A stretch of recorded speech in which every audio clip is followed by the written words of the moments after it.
জয় শ্রী বিষ্ণু। বৃন্দা দেহত্যাগ করলে তার সমাধিস্থলের ওপরে জন্ম নেয় এক পবিত্র উদ্ভিদ। সেই থেকেই বৃন্দা দেবীরূপে তুলসী দেবী নামে পূজিতা হন। বন্ধুরা, আশা করি কুশলেই আছেন, এটাই কামনা করি ভগবানের কাছে আপনারা ভালো থাকুন।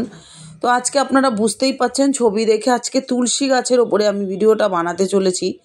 তুলসী গাছের জন্ম কিভাবে, এর ইতিহাস আমি আজকে বিস্তারিত আপনাদের সাথে এই ভিডিওর মাধ্যমে আলোচনা করব। আর তুলসী গাছ তো আমাদের কাছে অত্যন্ত পবিত্র, আপনারা জানেন। তাছাড়াও তুলসী গাছের গুণ অপরিসীম, আপনারা জানেন। তুলসী পাতা দিয়ে অনেক ওষুধপত্র বানানো হয়, আমরা পুজো করি নারায়ণ রূপে। তুলসী পাতা আমাদের হনুমানজির ভীষণ প্রিয়, আপনারা জানেন। যাই হোক, তুলসী পাতার ওপর আমি আজকে বিস্তারিত আপনাদের সাথে আলোচনা করব। তো তুলসী পাতা, তুলসী গাছ সবটাই আমাদের কাছে খুব প্রিয় এবং পবিত্র একটা গাছ, যেটা আমাদের সনাতনী সমস্ত হিন্দু বাড়িতেই কিন্তু আছে। কোনো বাড়ি এমন নেই যেখানে তুলসী গাছ নেই। ছোট একটা তুলসী গাছ সব বাড়িতে কম বেশি আমরা দেখতে পাবো। তো আমি শুরু করার আগে বলবো, নতুন হয়ে থাকলে অবশ্যই চ্যানেলটা সাবস্ক্রিপশন করে পাশে থাকবেন, সকলের সাথে শেয়ার করে দেবেন, লাইক এবং কমেন্ট করতে কিন্তু একদমই ভুলবেন না। আর অল বাটনে প্রেস করে রাখবেন, তাহলে আমি ভিডিও দিলেই আপনারা তৎক্ষণাৎ পেয়ে যাবেন। তুলসীর জন্মকাহিনী অনুযায়ী তিনি ছিলেন গোলকেশী রাধিকার এক সহচরী, যিনি পরে মানব রূপে পৃথিবীতে আসেন। একটি প্রচলিত কাহিনী অনুসারে তিনি শঙ্খচূড়ের পত্নী বৃন্দা ছিলেন এবং জলন্ধর নামক অসুরকে তিনি বিয়ে করেছিলেন। জলন্ধরকে পরাজিত করার জন্য লক্ষ্মী বা বিষ্ণু তাকে অভিশাপ দেন এবং তিনি তুলসী গাছে পরিণত হন, যা পরবর্তীকালে লক্ষ্মীর রূপ হিসাবে পূজিত হতে শুরু হয়। তুলসীর জন্মকাহিনী বিভিন্ন পুরাণের লোকগাথা অনুযায়ী গোলক থেকে মানব রূপে, অর্থাৎ ব্রহ্মবৈবর্ত পুরাণে গোলকে শ্রীকৃষ্ণ প্রিয়া রাধিকার একজন সহচরী ছিলেন তুলসী। তিনি শ্রীকৃষ্ণকে অর্থাৎ নারায়ণকে ভালোবাসতেন। রাধিকা তাকে মানবযোনি গ্রহণের অভিশাপ দেন, যার ফলে তিনি পরবর্তীকালে পৃথিবীতে জন্মগ্রহণ করেছিলেন। জলন্ধরের সাথে তার বিয়ে হয়েছিল। জলন্ধর যখন পৃথিবীতে অত্যাচার শুরু করেন, তখন লক্ষ্মী ও বিষ্ণু তাকে পরাজিত করার জন্য একটি পরিকল্পনা করেন, কিন্তু জলন্ধরকে হত্যা করা সম্ভব ছিল না, কারণ তিনি ছিলেন বিষ্ণুর ভাইয়ের মতো। পরবর্তীতে বিষ্ণুর ছলনায় জলন্ধর পরাজিত হন এবং বৃন্দা নিজের জীবন ত্যাগ করে তুলসী গাছে রূপান্তরিত হন। হিন্দু বিশ্বাস অনুযায়ী তুলসী দেবী হচ্ছেন পার্থিব প্রকাশ এবং লক্ষ্মীর একটি অবতার। লক্ষ্মী তার পবিত্রতার প্রতীক হিসেবে তুলসীকে গ্রহণ করেন এবং তার সাথে সম্পর্কিত সমস্ত কাজে তুলসীকে ব্যবহার করার নির্দেশ দেন, অর্থাৎ নারায়ণের সব কাজে তুলসী ছাড়া কিন্তু হয় না। এবার আসি বিস্তারিত।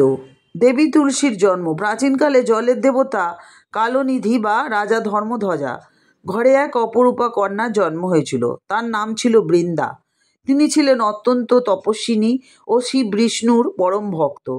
তার ভক্তি এবং পবিত্রতার খ্যাতি তিন লোকেই ছিল। বৃন্দা এবং অসুর রাজা শঙ্খচূড়ের বিবাহ। অসুরদের মধ্যে এক মহাবলশালী ন্যায়পরায়ণ ধর্মজ্ঞ রাজা ছিলেন শঙ্খচূড়। দেব দৈত্য যুদ্ধের সময় শঙ্খচূড় বারবার বিজয়ী হয়, কারণ তার শক্তির মূল উৎস ছিল পত্নী বৃন্দার সতীত্ব এবং ভক্তি। মানে বইয়ের শক্তির জোরেই সে বারবার বিজয়ী হতো। বৃন্দার ভক্তি এবং সতীত্ব এতই শক্তিশালী ছিল যে তার প্রতিশত্ব রক্ষা করত চন্দ্রচূড়কে। দেবতারা তার কারণে যুদ্ধেও জয়ী হতে পারছিল না। বৃন্দা এবং শঙ্খচূড়ের দাম্পত্য জীবনে পরস্পরের প্রতি অনুরাগী এবং অত্যন্ত পবিত্র ছিলেন। দেবতাদের বিপদ এবং বিষ্ণুর কাছে প্রার্থনা, শঙ্খচূড়কে পরাজিত করতে না পেরে দেবতারা শ্রী বিষ্ণুর শরণাপন্ন হয়েছিলেন। তারা জানান যে বৃন্দার সতীত্বের কারণে শঙ্খচূড় অজেয় হয়ে উঠেছেন। শঙ্খচূড়ের মৃত্যু তখনই হবে যদি তার ঢাল বজ্র কবচ ভাঙে, যা তিনি ব্রহ্মার কাছ থেকে বর হিসাবে পেয়েছিলেন, এবং যদি বৃন্দার সতীত্ব নষ্ট হয়। তার মানে শঙ্খচূড়কে মারা অত সহজ নয়, কারণ তার বিষ্ণুর বর ছিল তার কাছে। তাছাড়াও বৃন্দার মতন সতী একটা স্ত্রী ছিল তার কাছে।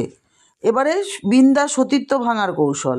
দেবতাদের রক্ষা করার জন্য শ্রী বিষ্ণু এক কঠিন সিদ্ধান্ত নেন। শঙ্খচূড় যুদ্ধক্ষেত্রে থাকাকালীন শ্রী বিষ্ণু তার রূপ ধারণ করে বৃন্দার সামনে উপস্থিত হন। বৃন্দা, যাকে তিনি স্বামী মনে করেছিলেন, তাকে স্বাগত জানান, কিন্তু কিছুক্ষণ পর তার অনুভূতিতে সন্দেহ জাগে। তপবলের দ্বারা তিনি বুঝতে পারেন যাকে তিনি স্বামী ভেবেছিলেন তিনি প্রকৃতপক্ষে শঙ্খচূড় নন, তিনি শ্রী বিষ্ণু। এই ঘটনায় বৃন্দার সতীত্ব ভঙ্গ হয়, অর্থাৎ তার সতীত্ব নষ্ট হলো, অন্য পরপুরুষ এসেছিল। এবং ঠিক সেই মুহূর্তে শঙ্খচূড় যুদ্ধক্ষেত্রে নিহত হয়। সতীত্ব নষ্ট হয়েছিল বলে উনি ওদিকে মারা গেল, মানে ওনার সতীত্বই এতদিন ওনাকে বাঁচিয়ে রেখেছিল। স্বামীর মৃত্যু সংবাদ ও নিজের সতীত্ব ভঙ্গের সত্য জানতে পেরে বৃন্দা শোক এবং ক্রোধে শ্রী বিষ্ণুকে অভিশাপ দেন। উনি বলেন, তুমি পাথর সদৃশ্য অনুভূতিহীন হতে। এই অভিশাপের ফলে শ্রী বিষ্ণু শালগ্রাম শিলারূপে উৎপত্তি হয় বলে উল্লেখ আছে, যেটা সাধারণত ঠাকুরমশাইরা পুজোর সময় শালগ্রাম শিলা হাতে করে নিয়ে আসেন। ওটা এই বৃন্দার অভিশাপেই হয়েছিল। তিনি লক্ষ্মী দেবীকেও ব্যথিত করেন, কারণ স্বামীকে শ্রী ভক্ত রক্ষার জন্য অন্যের রূপ নিয়ে প্রতারণার পথ বেছে নেওয়া এক অনাকাঙ্ক্ষিত পরিস্থিতিকে তৈরি করেছিল। এরপর বৃন্দা বিষ্ণুকে অভিশাপ দেওয়ার পর নিজের সতীত্ব এবং পবিত্রতা আগুনে দেহত্যাগ করেন। এবার বৃন্দার দেহ থেকে জন্ম হয় কিন্তু এই মা তুলসীর। বৃন্দা দেহত্যাগ করলে তার সমাধিস্থলের ওপরে জন্ম নেয় এক পবিত্র উদ্ভিদ তুলসী। সেই থেকেই বৃন্দা দেবী রূপে তুলসী দেবী নামে পূজিত হন। তুলসী ও শালগ্রাম শিলা, শঙ্খচূড়ের সাপগ্রস্ত রূপ শালগ্রাম আর বৃন্দার দেহরূপ তুলসী, এই দুইকে একত্রে পূজা করা শাস্ত্রে অত্যন্ত পবিত্র বলে মানা হয়। কারণ তুলসী হচ্ছে বিষ্ণুর অতি প্রিয়, আর বৃন্দার ভক্তি ও ত্যাগই এই বন্ধনকে দেবত্ব দিয়েছে। তুলসী আর শালিগ্রাম শিলার বিবাহ হয়েছিল। কার্তিক মাসের একাদশীতে হয় তুলসীর বিবাহ। এটি শ্রী বিষ্ণুর সঙ্গে তুলসীর ঐশ্বরিক মিলনের প্রতীক। পবিত্র দামোদর মাস অর্থাৎ কার্তিক মাসে বিবাহ হয়েছিল তুলসী এবং শালগ্রাম শিলার। এই কারণেই এই মাস আমাদের কাছে এতটাই পবিত্র। এই দিনটি হিন্দু ঘরে অত্যন্ত শুভ বলে পালিত হয়।